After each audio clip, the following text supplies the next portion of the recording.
filling in as chair of the meeting today. And I haven't done this before, so I'll do the best I can. And I hope you'll all be lenient with me. Um, You got I, it, Jerry. uh, I would like to get us started, but I prefer to wait a couple more minutes. I want to make sure that we have as many people as we can get on here before we call the roll. So let me just mention a couple of preliminaries. Let's see. This meeting will be recorded, and uh, I would remind everybody to, if you're going to speak, to unmute, state your name before you say anything so that the minutes can be taken properly and so that the recording also will have a record of who is saying what. And speaking of the recording, for the YouTube recording, I would just like to say this is the June quarterly meeting of the Rehabilitation Council at the Mass Commission for the Blind. And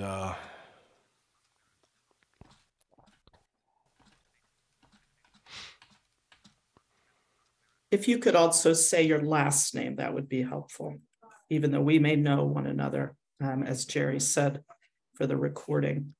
It can help others viewing it get to know everybody. Well, it is 1:02. I'm going to wait till 1:04, and then we'll have to call the roll and get started. But this is an important meeting. We're doing an election today if we have a quorum. And if we don't, we won't be able to. So I'm hoping we get some more people on here.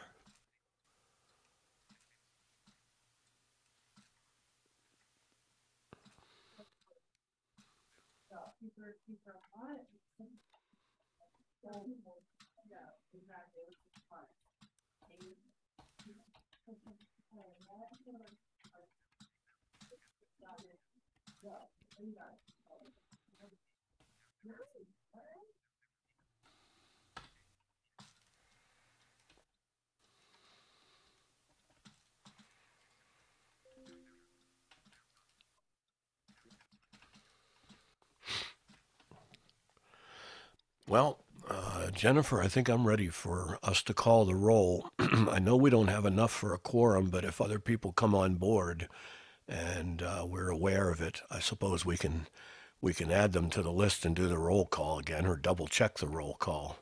So if you're ready. Yeah, we could also maybe do the election further along. Yes. Yeah. If that's allowed. Yep. So I'm ready to keep account if you're ready to call the names.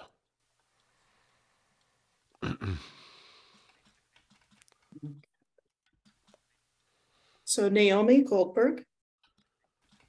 Okay, you must have them in a different order than I do. Let's see. Yeah, I took these from my minutes from last time. Okay.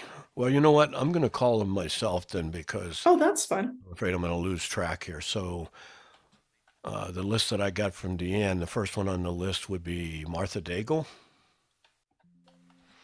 That's a no. Rebecca Davis.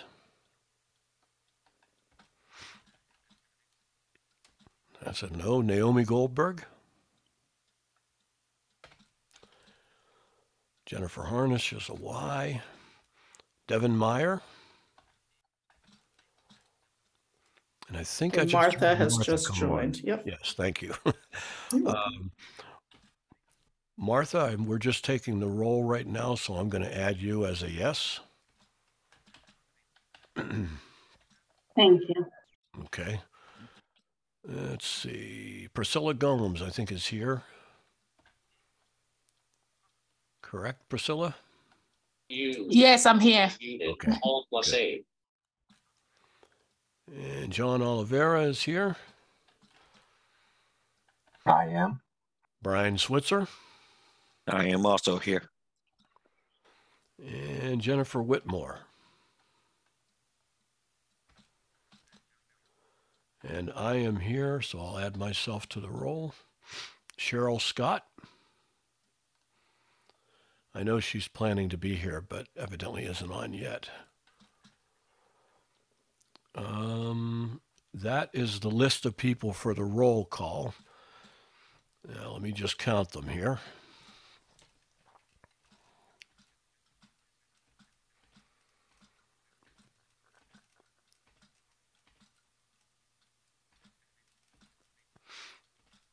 Okay, I show 5 yeses. I'm just going to read through the names here. Martha Daigle.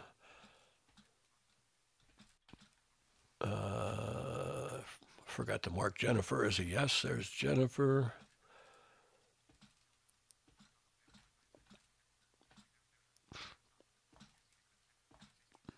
And we need 6 for a quorum, and I'm going to double count them again just to make sure, but I think we have enough.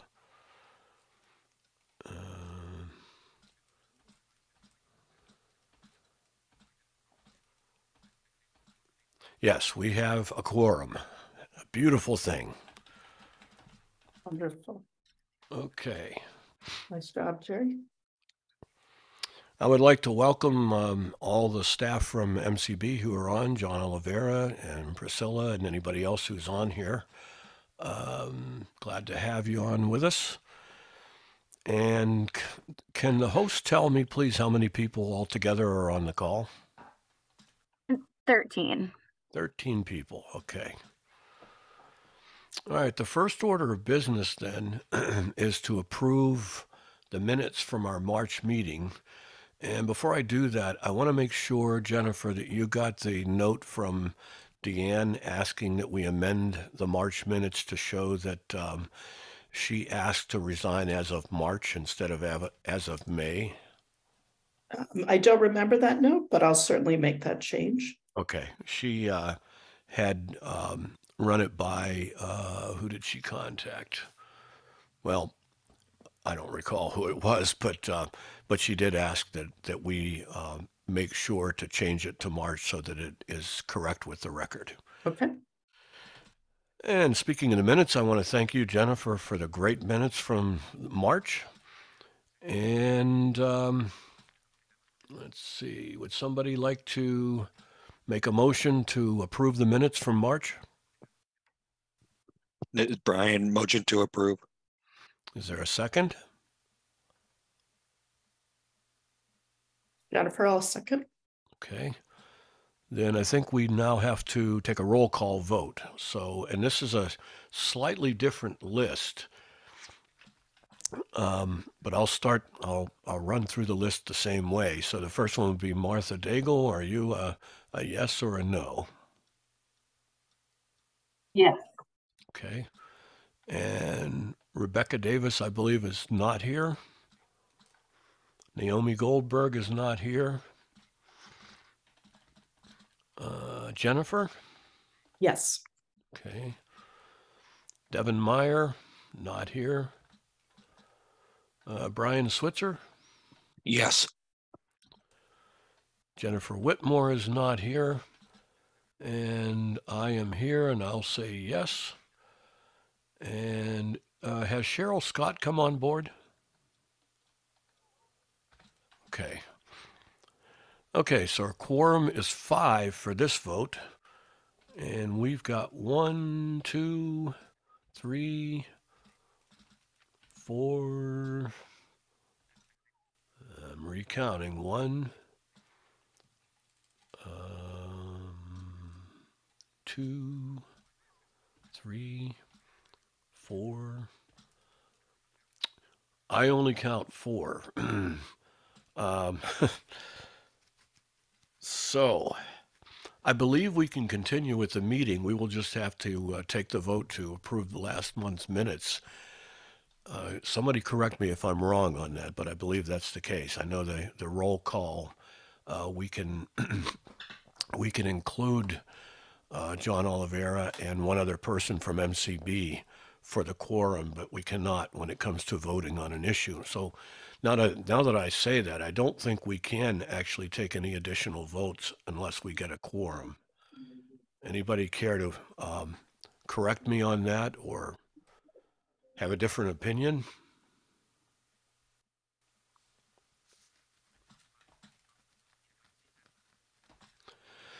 Okay, well, I just want to mention that one of the handouts that you should have received with the meeting invitation was regarding the extension of the ruling that permits remote meetings to continue to be happening until the end of March of 2025. And if you didn't run across that, you may want to check your handouts and you can read that for the details. But that is a ruling that happened, so we will be able to have remote and hybrid meetings throughout the end of March 31st, 2025. The next thing on the list then is the commissioner's update. And John, we're delighted to have you with us, and the floor is yours. Thank you, Jerry, and good afternoon, everyone. So let me give you a brief update of what's been going on here at MCB. So we're continuing to move forward with our programs. First start with our internship program, the 19th year this program's been running, and we have somewhere 60 plus interns for this coming summer, and we are about to kick off the opening ceremony next week and move forward from there. We are taking that ceremony back in person for our closing ceremony. We're taking that back in person in August, so that'll be good to go back to what we used to do before COVID. So this is a great opportunity for us to again bring all the interns together and the staff and all the partners that are hosting the interns over the summer. We're going to be using the State House, so that will be a great return back to what we used to do again before COVID. And if anything happens, we do have a backup plan in case that doesn't work out in person. If there's something, that major outbreak or something, that but we're hoping everything will continue to move along, and we'll hold the ceremony as planned.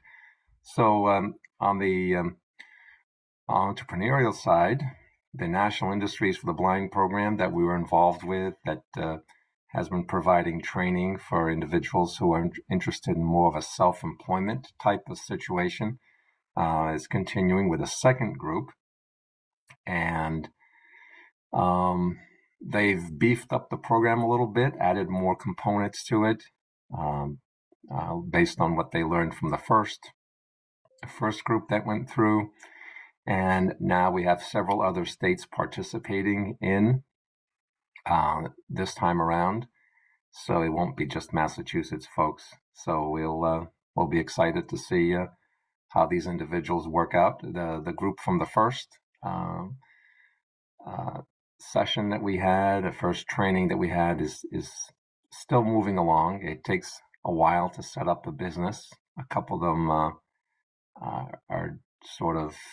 doing things, but have not done anything enough to generate the revenue or that they're looking at. Another has changed their business plan and has moved on to do something else. So a bit of exploration, and we'll keep working with NIB to see if we can find the right sort of business that would work for most of our consumers, or some of our consumers. Next Gen is continuing forward. We have 15 consumers in that right now from MCB, getting extra services as they continue with their VR training and to get them towards employment. And so we will continue to collaborate with MRC, and that's a great partnership. And it's great to be working along with another agency and sharing consumers and offering different services that, or more intensive services than we would offer normally. But they're getting a lot of peer support, a lot of mentoring, a lot more counseling to sort of manage the particular situations they're in. Most of the individuals have secondary issues that were causing issues for them as far as obtaining employment, and so this extra support hopefully will help them out. And that pretty much covers. I'll talk about the budget now. So it looks like we're doing fairly well. We were level funded, and then some additional funding has been added, more on the SR side of the agency through earmarks and amendments to the budget. They're in the conference committee process now, and that's working its way through. And hopefully everything will work out, and we'll have a signed budget. We are already making some plans on the fiscal side to do the 1/12 budget if we don't have a signed budget by July. But that's a common practice that goes on, and it just allows the agency to keep operating while the governor signs and the budget, hopefully by the first or second week of July, and then it has to be rolled out, implemented in the agencies and the fiscal system and all that. So it takes a few days to get everything up and running. We are beginning what's called the initial entry of the budget, where we have asked all of our managers to submit budgets for their regions. And we have taken those. I reviewed all of them, and our fiscal team is preparing to start entering them into checkbook and into the fiscal system, and then we will finish or sort of complete the review of all the numbers and make any adjustments that we end up having after the budget is signed. So, for example, right now, the earmarks, which again pertains to more state funding, all state funding, are not being put in right now. So that shows a 0. And then if everything works out and they make it through and the governor signs it, that would be an adjustment that would be made. Also on the social rehab side, the agency has an amendment to receive additional funding to hire more social rehab staff. And again, we don't show that until after the governor signs it, and that will be adjusted. So there'll be adjustments, and after we roll it out, the directors will have a chance to adjust if situations change in their region that they did not expect. Let's say we have more college students than planned. All of a sudden, we had a lot of folks move to Massachusetts over the summer. And if they anticipated 12 students and now they have 18, we have to make sure that there's VR funding made available in the college if they're going to school in the college activity code, so that we have funding to support them while they're attending college. So those adjustments will occur through the first month or two, and then as we go through the budget throughout the year, they will continue to move forward. But What's Your Vision ad campaign that you all recall is back on. We are currently working with a company, and you'll be hearing and seeing some of those ads in the local media within a few weeks. And we have made a change to it that we will be using a phone number from that connects you to an answering service. Because one of the situations that we encountered last time we did this is that we didn't have phone coverage that could answer people's inquiries. Again, we're looking for employers, but consumers will see this, or potential consumers will see this and try to reach out to the agency. So this will be covered 24/7, and we will do our best to call back. But this way we'll have information, we'll have data from the individuals, and we can have our staff call back during the business days. A lot of our ads will run Saturdays and Sundays. Obviously, no one's here to answer the phone at MCB, but using this method, we'll be able to capture them, their data when they call in, take the information. And again, hoping to bring more employers in to work with MCB in our internship program, and also interested in employing individuals. That's the funding is VR. So the main push obviously is to attract more employers to MCB. And that's we're looking forward. The company says they have some new response tracking mechanisms that they are going to be using, and we hope to see a little more result than the last campaign. But we'd love to add more. Always looking to add more employers, and if consumers see our ads and haven't been to a doctor or haven't had their doctor register them with us, then there'd be also another way to continue to find consumers that we can work with. So I'll wrap it up now. If anyone has any questions, I can certainly answer them. If there's any area I haven't touched that you would like any more clarification, Nate will be here to provide you with the VR data according to our caseloads and what's going on as far as job placement goes. We don't have a CFO currently. We have a spreadsheet that we pulled together. We did show it to another committee, but basically there's about 90% of our funds that have been what we call encumbered. So they're prepared to go towards programming or personnel costs or costs related to running the VR program. So over the next quarter, we expect and hope that all of the remaining funds will be expended, and we'll do our best to keep track of that. Once we have a CFO on board, I know that there was a request made for some more financial information. We'll be glad to share that with you. But basically, that's all the spreadsheet that we had showed. We don't have any real new, and we're just finishing out one of the grants this year. So we will have that prepared, and we'll be able to show you something in September. We hope to have a CFO on board by September. We thought we were very close. We had some candidates, but the candidates withdrew. We were not able to meet their financial asks. So we are reposted, and we have a good crew of candidates that reapplied, and we'll be setting up interviews very shortly.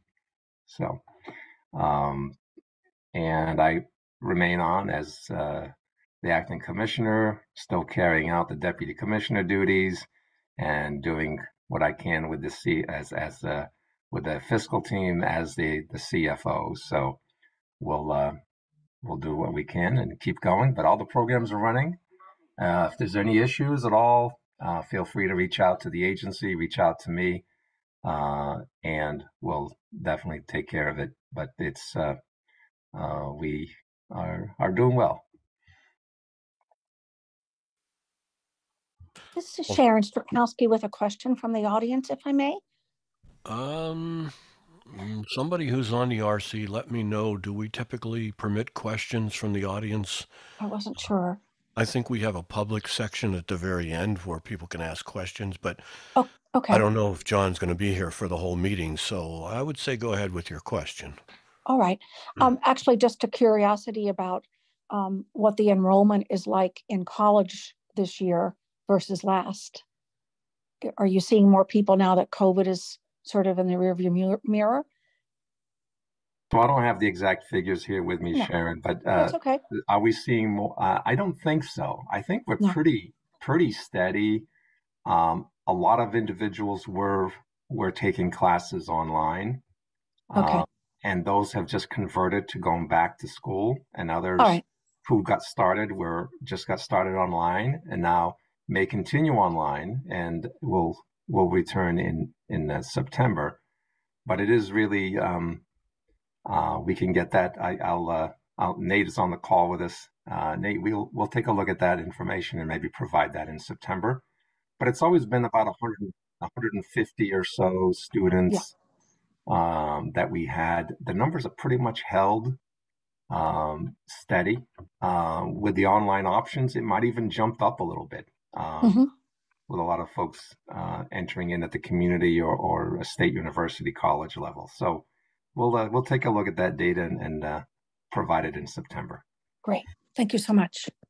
Okay. Any other RC members have questions or comments for John? This is Brian Switzer. I just had a quick question for John. The entrepreneur program, you mentioned 2 people changing their business plans and doing more career outreach. And what was the total number of people who entered into the program? We only had 3. That they wanted to start very small at first, and to be honest with you, we had a lot of people. We had about 10 people show that they were interested, and when they started getting more information of the work they would have to do, a lot of them dropped out, and the 3 are the ones who actually. We had 4 that started, and 1 pulled out through the program somewhere in the midpoint, and then the other 3 continued to the end. So it is a lot of work. They're finding out there's so much, many other things to take care of, and when you're self-employed, that plans change. So again, we have 3 this time around, and we'll see what happens when as they go through the program.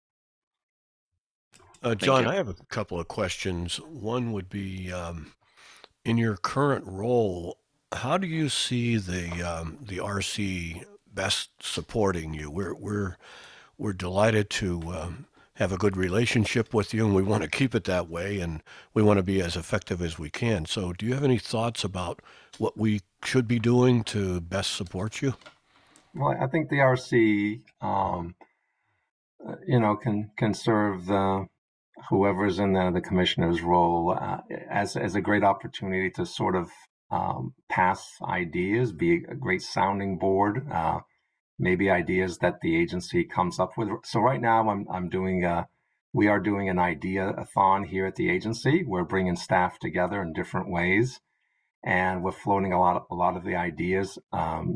Staff is throwing ideas at us, and we're collecting all those ideas, and I'll be glad to, in September, share some of those with you. And I may be running some of them by you and say, do you think this would be very helpful? So I think that that would be helpful.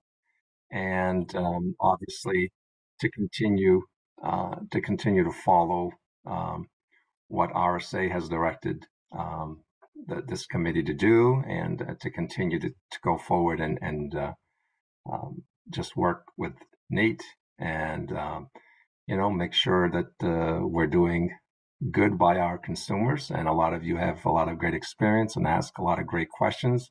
I think that that's beneficial to any commissioner that is working with you. So,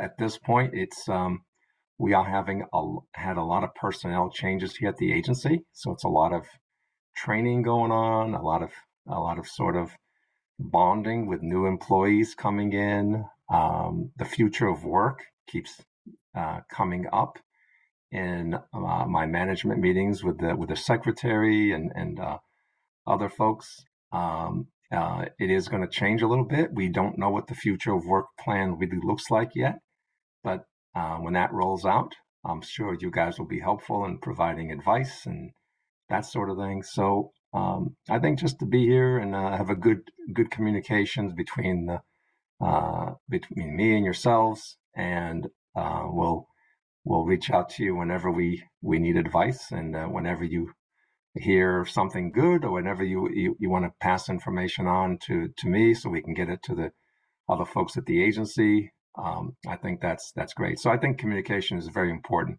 and a good working relationship, collaborating together, because ultimately we are in the same game here. We're all trying to help and move consumers forward in their objectives to become employed and live a productive life as someone who's blind, legally blind. So I think that's, again, communication is very important between this committee and the commissioner. And I just want to comment before I ask you one more thing related to what you just said, and that is I'm aware that Cheryl Scott has come on board. I hope you're still on, Cheryl, and we're gonna go back to the motion in a minute to approve the minutes and ask your vote on that, because you made the difference between a quorum and not having a quorum. So if it turns out that you're going to have to leave the meeting early, I hope you'll speak up and let me know, because we want to be sure and get through the election also while you're still here. So now back to John. One of the notes that was left to me by Deanne was about the survey that was done recently. Was that a needs assessment survey, or was it a reallotment survey? So Nate is on the call. It was a reallotment survey. Okay. I'm sorry. No, it was funded by what we call PAC money, which is money that had been allocated by the legislator to the agency in a past year, and they allowed us to roll it over, and we were able to conduct the survey this year. So that was not it was not federally funded, it was state funded.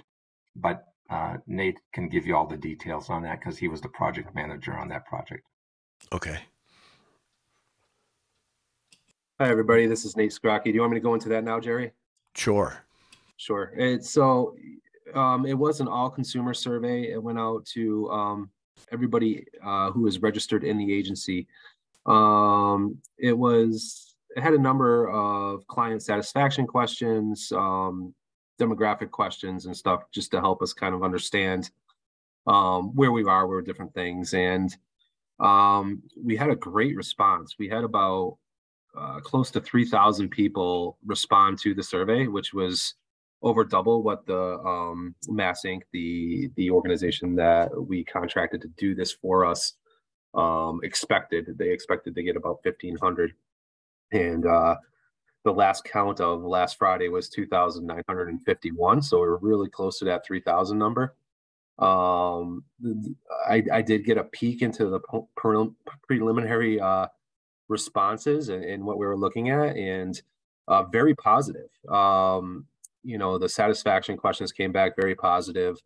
And everything else was coming back where we would expect. So we're excited to share those with you. The project's going to be wrapping up at the end of June, because it was a state funded project that's due to us on June 30th.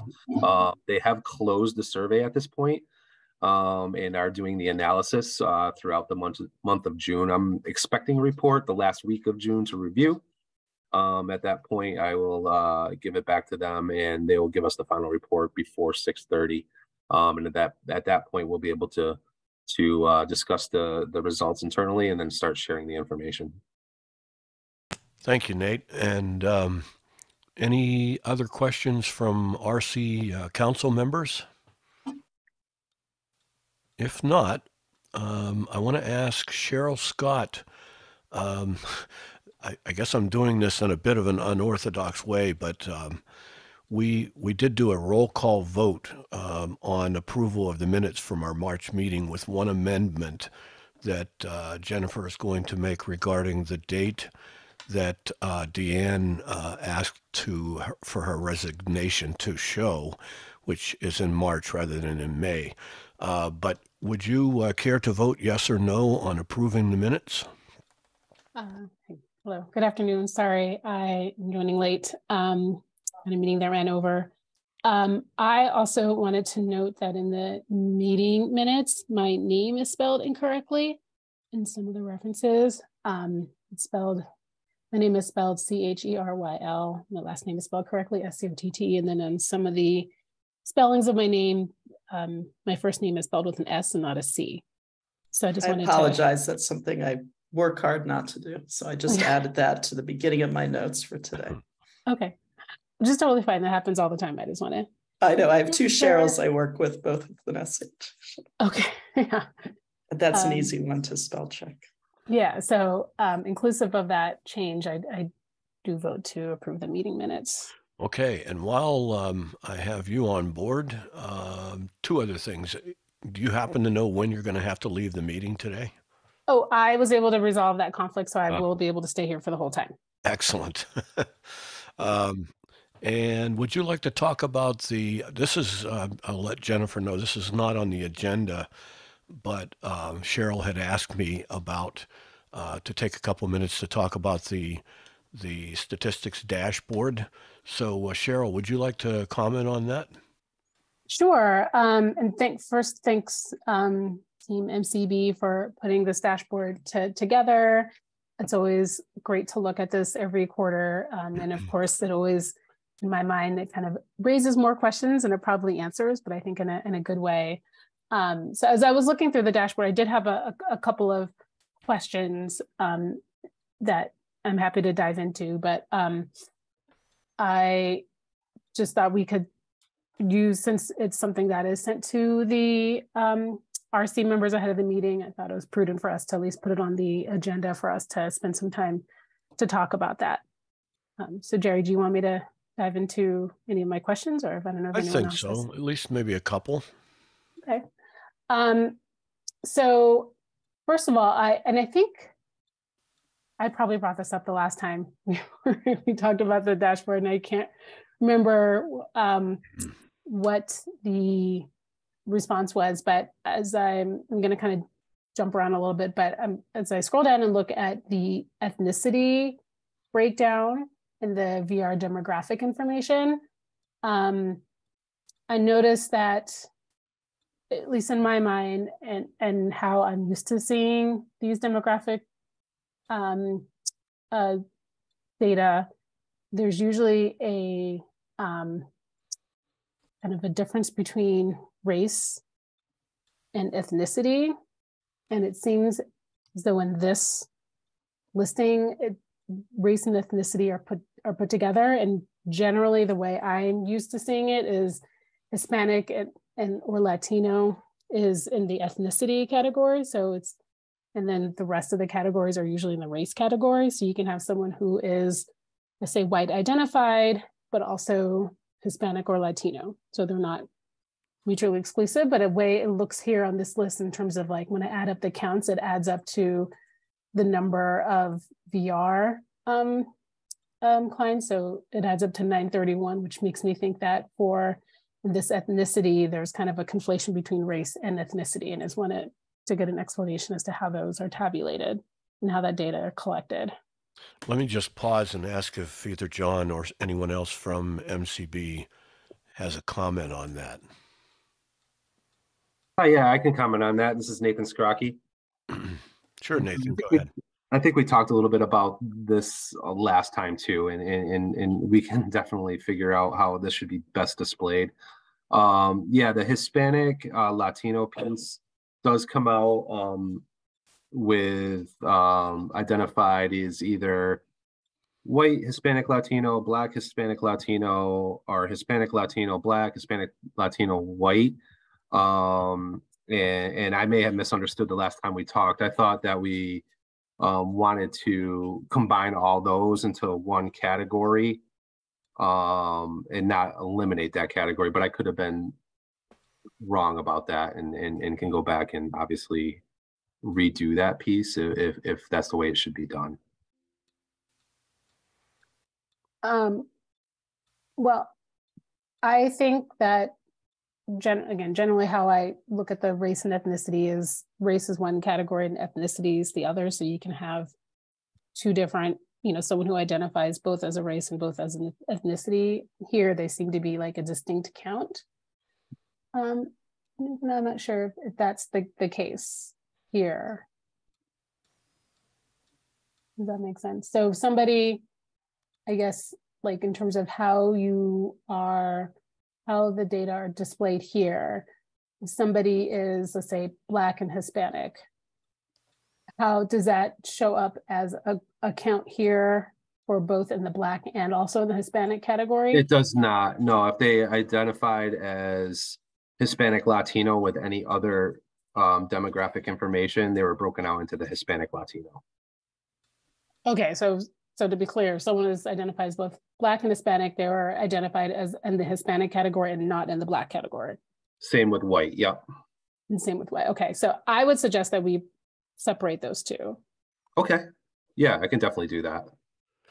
I'm just curious, are there not clear guidelines written somewhere on how to handle that sort of thing, race with ethnicity? I'm sure there's guidelines somewhere. The way that we take this out is just by what's in our case management system, which is guided by RSA. Mhm. The last report we had was broken out by Black, Hispanic, Latino, and white Hispanic, Latino, and I thought the feedback was, and I could have just interpreted it, that was we wanted to combine those. Okay. Ready for your next question, Cheryl? Okay, great. So I'm looking at first of all, can you help clarify here what registrations are? You probably described this last time, but I'm forgetting. Yeah, absolutely. Registrations are new consumers that are referred to the agency. So it's anybody that, by Massachusetts state law to be registered with Massachusetts, you have to meet the parameters of legal blindness, and those people are registered with the Massachusetts Commission for the Blind. And these are a count of those people that are coming into the agency.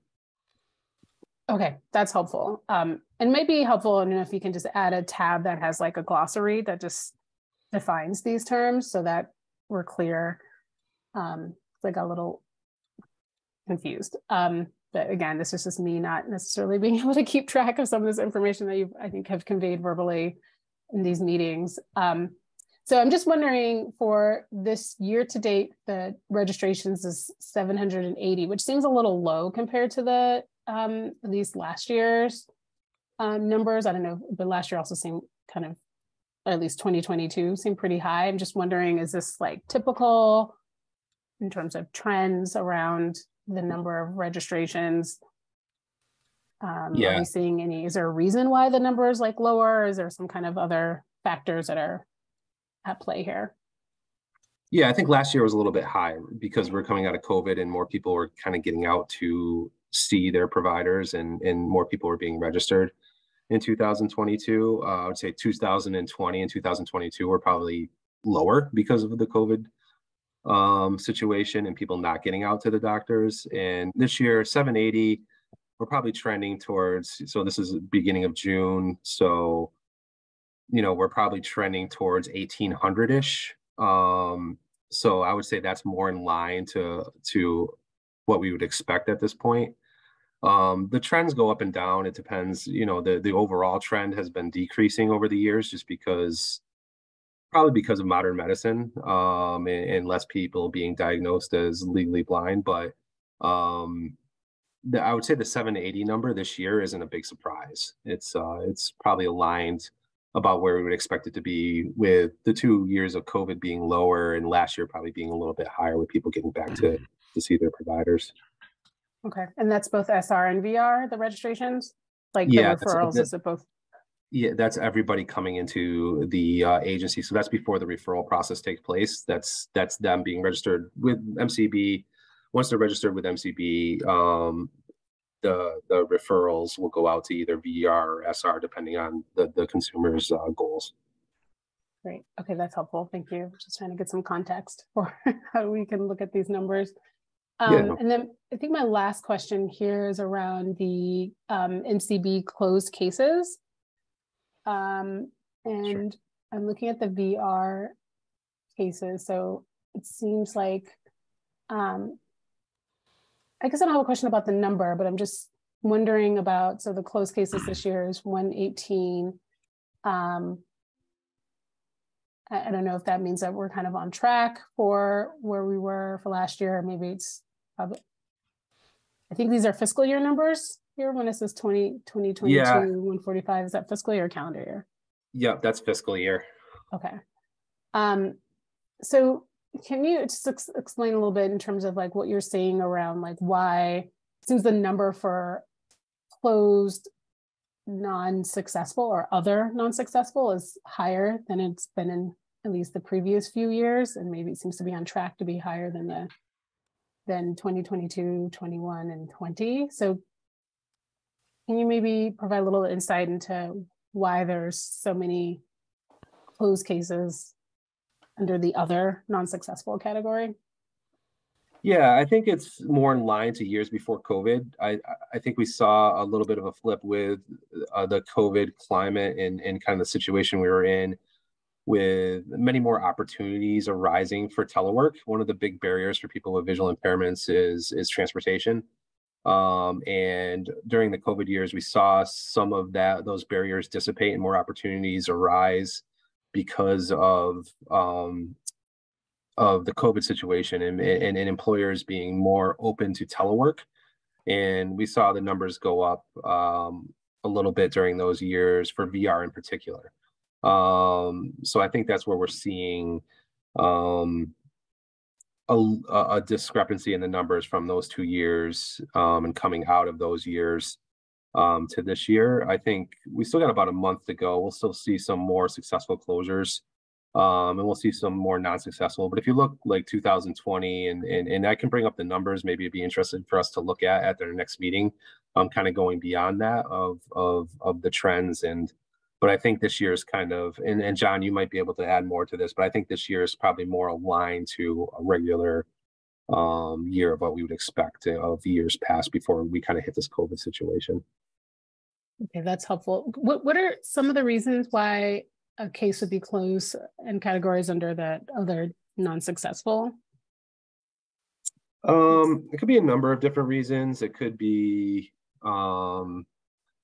they're not able to obtain their training needs for some reason. Sometimes people might get ill or change direction on where they want to go. It could be they're just not getting to the point where they need to reach whatever goal they have in place for employment. And I think there's different challenges at different times. So I think, like I said, I think the opportunities were more during the COVID years because of the transportation piece of it. And we're seeing people get back to work, back in the office in some areas.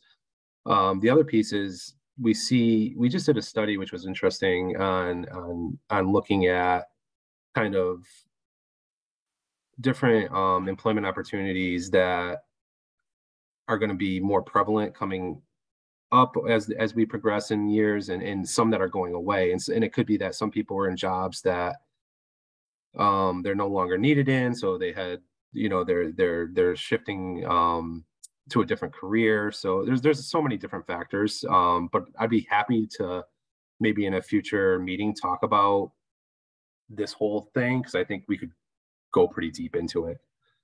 Yeah, exactly. I appreciate you bringing that up and providing an explanation.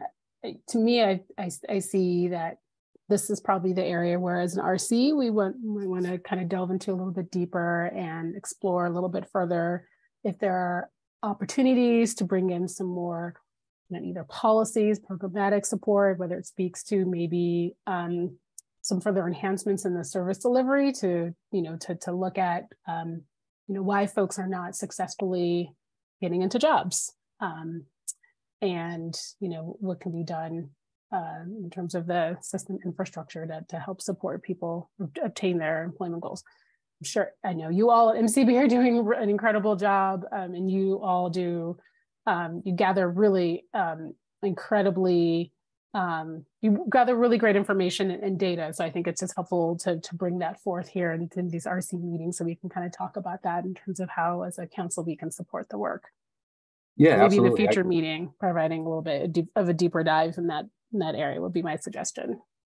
Yeah, if whatever meeting we decide on, whether it be the September meeting or the following fall or the winter meeting, I'd be happy to pull together that data, and we can kind of drill down a little bit further and talk about some of those reasons. That would be something that I could do relatively easy. Great, thank you. Didn't mean to put you in the hot seat, Nate, but those are most of my questions. I appreciate it. Thanks. No, I appreciate it. You put numbers in front of me, I start looking at them, and I just go to town. Thank you, Cheryl. All good questions.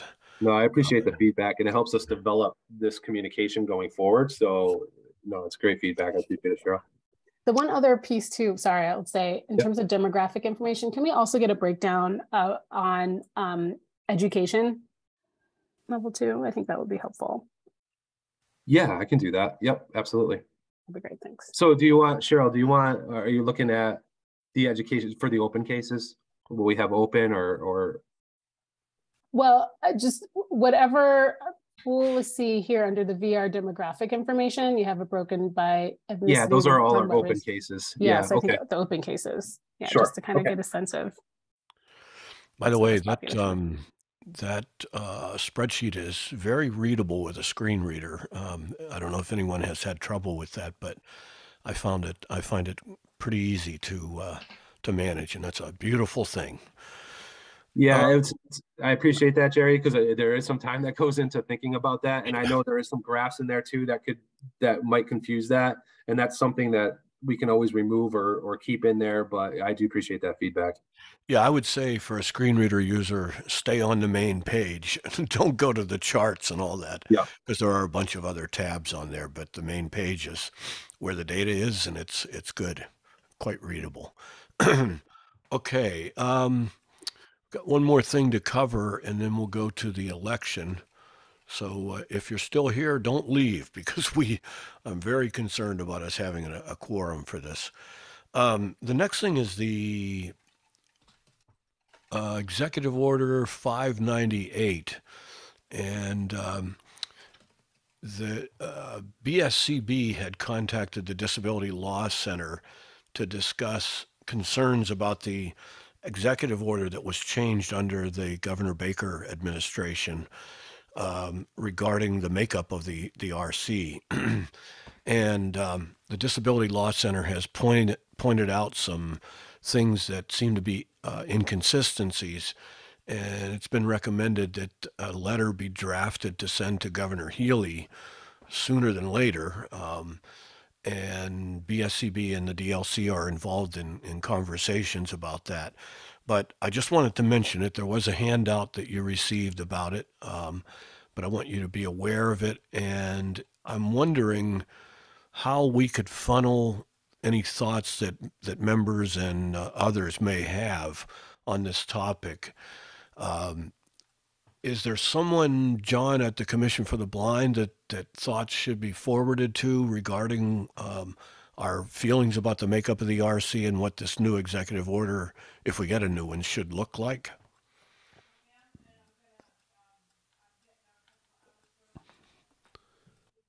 I don't know. Maybe John's not still here. So I would assume maybe Lauren Lang, our legal, but I don't know how involved we were at coming up with what happened there. I know Okay. I don't have any recollection of me or anybody that works for me being involved in that. I will talk with Lauren and see if she has any idea of what happened. But I think it was sort of handled within the Baker administration. I'm not, again, I wasn't part of that. So Right. Okay. No, but I will check with her. Okay. Okay. The next thing then is the election of our new chair. And let's see, we only have one person who has come forward and requested the opportunity to be the chair of the RC, and that is Brian Switzer. So before I do the election, Brian, do you want to just make a couple of comments? Yeah, I'm happy to share a little bit. I have been a part of the RC for a couple years now, and I've really enjoyed my time here. I'm happy to share a little bit about myself. I know you guys have my resume and cover letter, but I'm happy to share a little bit about myself. I am a member of the deafblind community. As I have a dual disability, I have a hearing loss on top of my blindness, and for that reason, I am someone who had previously received VR services from the MAC Commission for the Blind, as well as the Deafblind extended support team. I'm currently the chairperson for the advisory council for the DBCAN, Deaf Blind Community Asset Network, that is overseen by Deaf Inc. and is funded by MCB. I have a dual master's degree. I have a public policy degree as well as a TVI education degree. And then I also have a graduate certificate as a CADIS. So I'm one of the few people with the CADIS in the state of Massachusetts. I work primarily for the career launch team at Perkins School for the Blind under their transition department.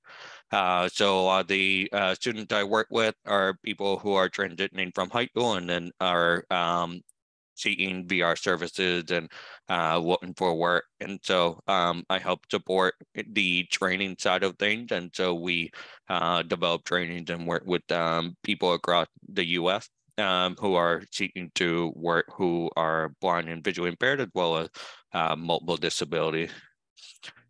Before coming on to Perkins and working as a trainer, I was a high school math teacher for a couple public school systems, Wareham High School and Sandwich High School.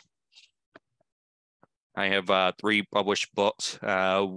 2 of them are around deaf blindness, one in English and one in a foreign language. And then I have a 3rd book about having a service dog, but I'm also a guide dog user.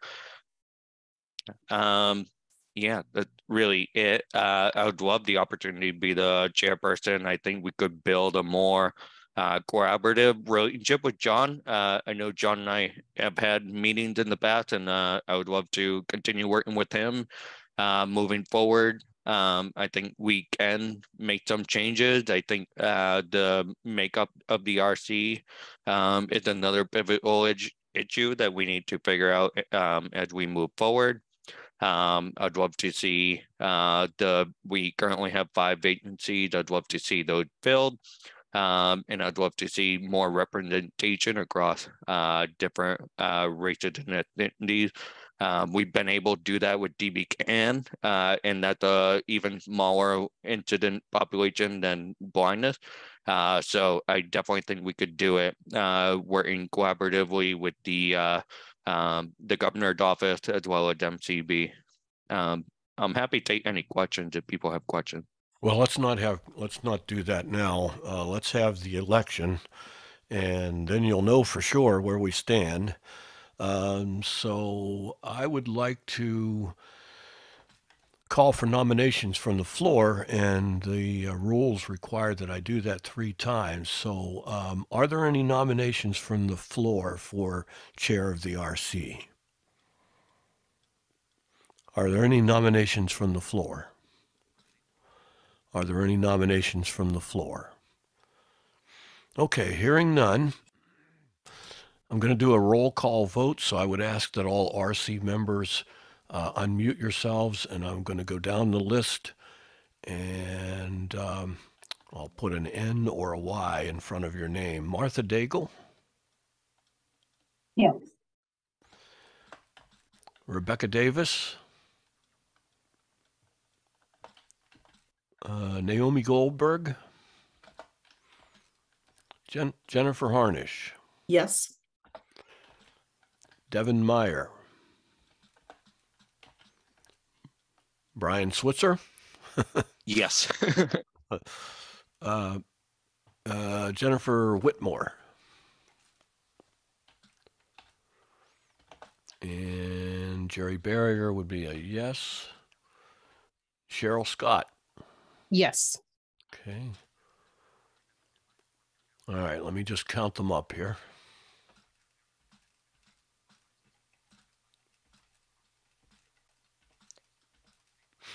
Okay, we do have a quorum. So Brian, congratulations, and we're very happy to have you as our chair. And now I will I'll finish out chairing this meeting, and your very first meeting that you will chair will be on September 6th, which is our next regularly scheduled RC meeting. But if you want to take a little bit of time and make additional comments or call for questions, that's perfectly fine with me. Thank you so much, Jerry. Thank you to all the members of the RC. I'm really thankful for the opportunity, and I think we have a lot of work to do. And I think moving forward, we can work more collaboratively, and we can get things accomplished that under VR services. I'm happy to take any questions.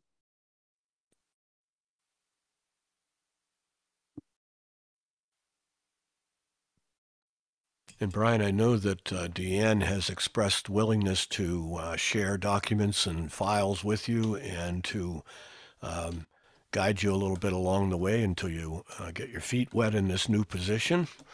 And you've been on the RC long enough that I'm sure that will not be difficult for you. Anything else before we move on to the next thing? I'll just say, yeah, Deanne did reach out, and I'll be working with her over the summer, just getting my feet wet and getting a better understanding. Very good. Okay, while we're talking about elections, we need to have a vice chairperson for the RC, and no one has come forward yet. So I would like to offer one of you the great opportunity of becoming vice chair of the RC. Would anybody be willing to put their name out for possible election to that post?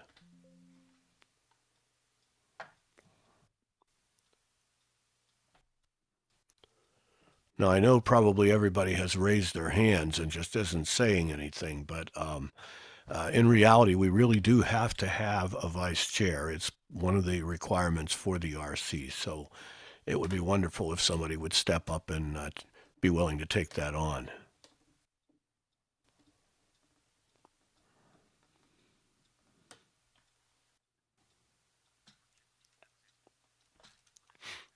Okay, hearing none, we will move on. Let's see.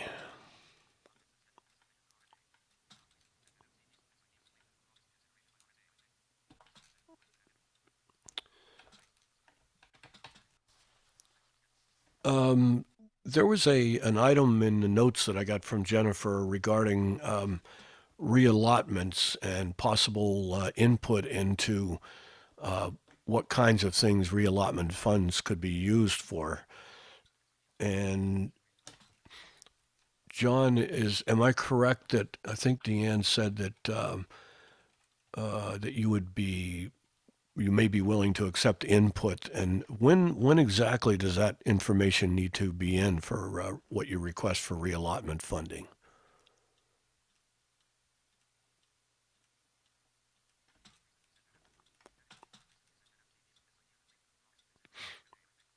I think he said that Deanne said that the requests go in June for consideration in August. Does that sound right? Maybe John stepped off.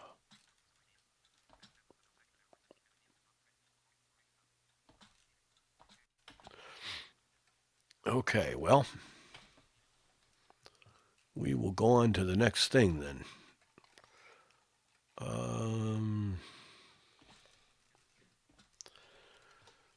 I think we're ready for new business. Is anybody aware of anything on the agenda that I may have accidentally skipped?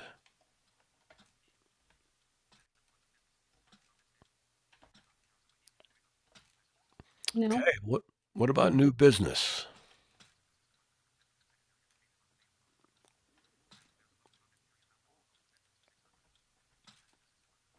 Well, I would like to ask a question of Martha. I know there's an elementary and secondary education issue that is being looked at right now. I think it's public comment period on proposed amendments to 603 CMR 7.0. Right. Can you make any comments on that? Would you be willing to do that? Sure. I actually just talked to the Braille Literacy Advisory Council about this yesterday, and I know that a letter went out, not from the Braille Literacy Advisory Council. Hold on, I'll tell you in 1 second. I'm just looking at that. from, sorry, I say I'll look it up, but I'm not finding it. Are you on a phone, Martha? Your audio is just a little bit, I don't want to say garbled, but muffled. Hold on. Probably because I had stuff in front of my speaker. That's a lot better. Okay, there you go. I said I was just talking with the Braille Literacy Advisory Council about this yesterday afternoon, and I know a letter went out from the Bay State Council of the Blind and the National Federation of the Blind. So anyway, a letter went out jointly as part of the public comment. The Braille Literacy Advisory Council is going to email into the general email box saying, that they support the letter, which you could talk to Kim Charlson about that letter if you want to, if you would like her to share it with you. I don't think I can share it, but what this does is it's going to allow educators who already have a license with that, an initial license or a professional license. Typically, if they want to get a new license, they need to get it at the same level that they're at. So either initial or professional. And what the proposed change is going to be is that a teacher with an initial or professional license can get a provisional license in a special education area, which I think is most relevant to you, and in English as a second language. So they would come in with a provisional license, and they would still need to meet the requirements of that provisional license. So whatever the requirements are, they need to meet them. Now there is a statement there that's when you're getting a different license, or applying for a license, you can show that you have experience and that you meet the requirements without taking a course or but that has been there for a while. So that's the changes. That's the way I see it. I'm sure that other people and certainly people on our Special Education Advisory Council and Special Education Advisory Panel also have concerns. So I'm just giving you, what I'm reading about it, if that helps you. So I guess if you have questions about it, there is a special education, a general mailbox that you can email. The public comment period has closed. It closed on the 2nd. So I'm just trying to find the email address. While you're looking there, I just want to mention that since we're close to the end of the agenda, I would open it up also to people who are not members of the RC. If you have specific questions that may be able to be answered. Anyway, go ahead. Yeah, if you, I'll try my best. Yeah. And maybe some of you were involved in the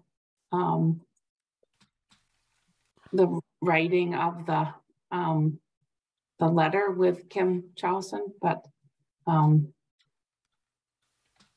my apologies. I'm having a bit of a time trying to find the email address, which shouldn't be, but I am, so sorry.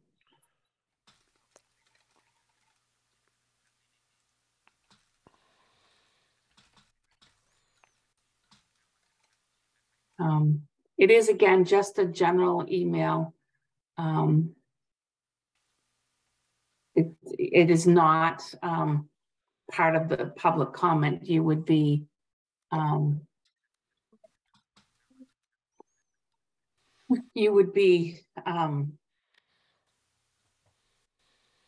just just emailing the department in our office.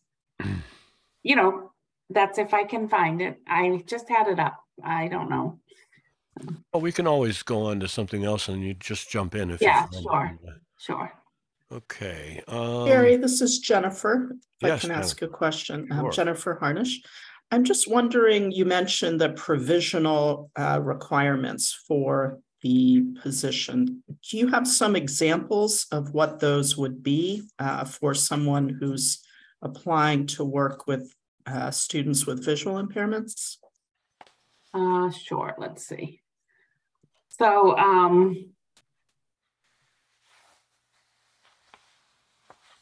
so you'd like to know like how you would get a provisional license, is that? No, not how. You had said something about that individuals who are applying for that provisional license needed to have to meet the same requirements. So I'm just wondering if you have more specific examples of what that would be. Sure.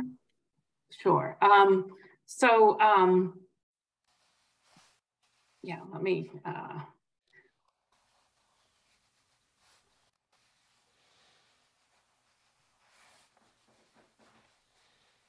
well, they're all on our website. So, and I,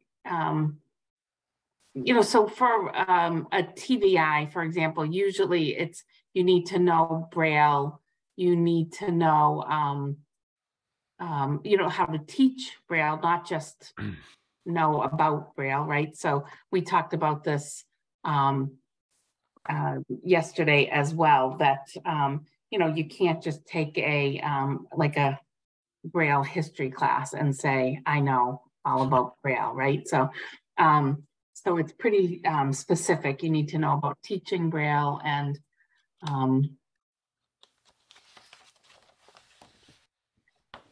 so I'm trying to think what else. It's a competency in Braille instruction. You need to have knowledge of the laws associated with special education and due process. You need to have an understanding of the history and development of the field of special education for students who are blind or low vision. Let's see, a knowledge of assistive technology, have a basic understanding of vision services for students who are visually impaired, which would include like orientation and mobility, right? So those are some of the things, and it gets more, you can, and there's always been, it used to be called a peer review, and I really don't know what it's called now, but you could always say, I have had experience with, and I worked under a teacher with this licensure, and this is my experience, and these are the courses I've taken, or these are the classes I've taught. And you could always submit that to be reviewed to see if you have the you have the equivalent to what they're asking for in for licensure. So that's not new. I do think they're trying to address the shortage of teachers. I do also understand everybody's concerns. And like I said, I know from the Special Education Advisory Council and the Special Education Advisory Panel and the Braille Literacy Advisory Council, we've definitely heard a lot of concerns about it. Is that helpful? Yeah, that's a good introduction to that. Okay. You're saying on the webpage, so this would be the Department of Special Education website? Sure. And then can you just, sharing the whole link okay, isn't as helpful. What if I go on the DESE website, what might I choose to gather more information? Licensure? Licensure, okay. Yeah. And then the email is licensure regs 2020@mass.gov. All lowercase, by the way. Licensure regs 2020@mass.gov. Very good. Thank you. You're welcome. I want to mention a person who is not a member of the RC, but attends the meetings quite often. Sarah, I think her last name is Wiles, Wiles, is a law school graduate who is blind, and I understand she's going to be receiving a Carroll Society award next week at the Carroll Center. Can you speak to that, Jennifer? Like, tell us when the award ceremony is. I assume it's open to the public. It's certainly open to the public. I'm wondering if Dina is on the call. I don't have the date memorized, and I should, but I saw Carroll Center.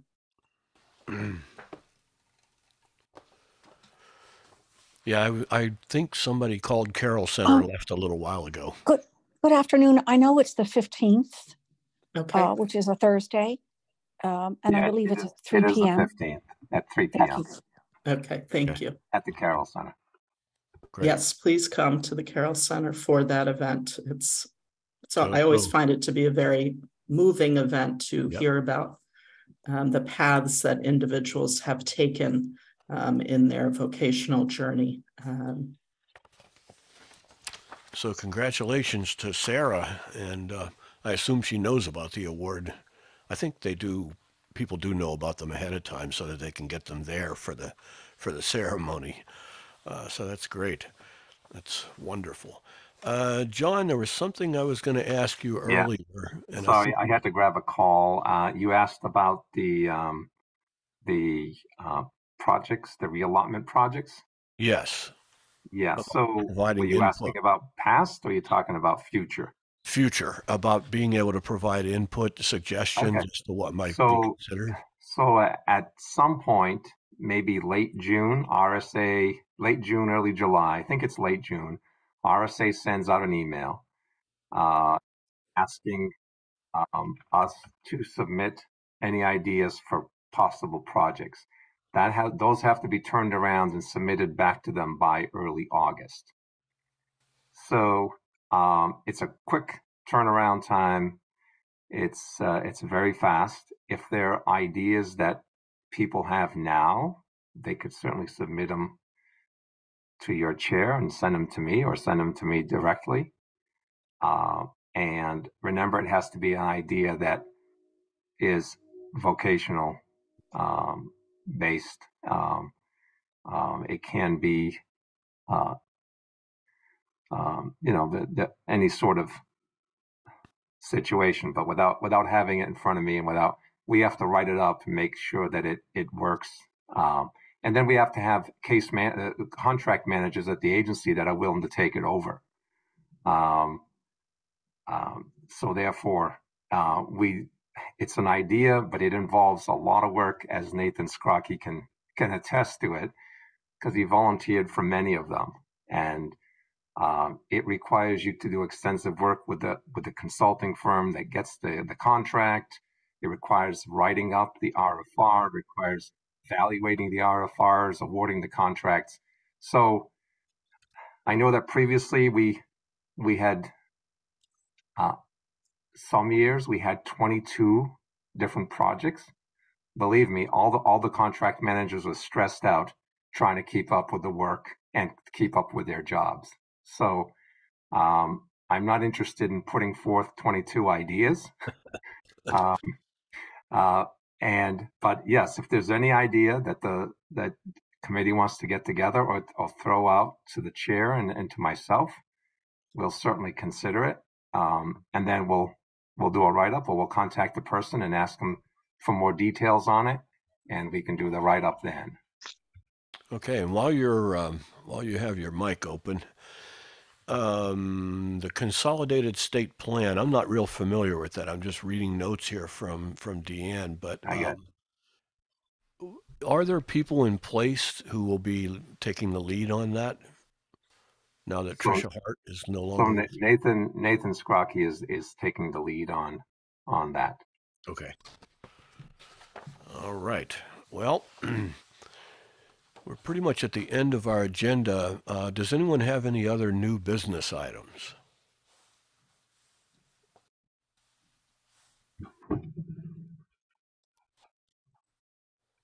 Well, one thing, Deanne asked me to thank people who provided input regarding the landing page, and she just wanted to acknowledge it, that she had received some input and appreciated it.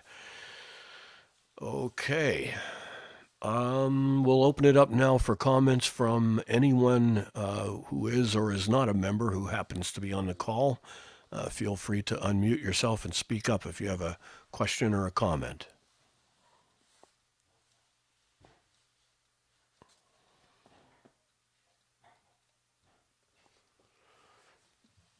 Oh my goodness, this is, we're going to get finished a little early here. Again, our next meeting is scheduled for September 6th at 1 o'clock in the afternoon. And again, congratulations to Brian, who will be running the next meeting, and you can write up the agenda the next time. This is, I felt somewhat out of my element doing this today because I have never aspired to the position of chair of the RC. Because I'm not particularly good at keeping track of things at the level of detail that's necessary for this sort of thing. So I appreciate you all being willing to put up with me for one meeting, and I'm glad it's over. So I will. Jerry, this is Jennifer. I just want to say that I don't think any of us would ever have known that you have not chaired a meeting like this before. You did a very thorough job of thank you. tracking everything. You can thank that. Deanne for that. Were you voluntold to lead the yes, meeting? And she gave me, no, I did agree to do it. I readily agreed to do it. But I certainly was happy that she wrote wonderful notes to give me, because I could never have come up with it. I just couldn't have done it. So she was very helpful. And with that, I'll call the meeting officially adjourned and wish you all a good summer. And Brian, we'll see you in September. And just for the recording's sake, I'll note that it's 2:22 is the time the meeting was adjourned. Thank you, Jennifer. Thanks for your help. Thank everybody. Thanks, everyone. Congrats, Thank you. Brian. Thank you. Thank you, Thanks, Jerry, Jerry. for running the meeting.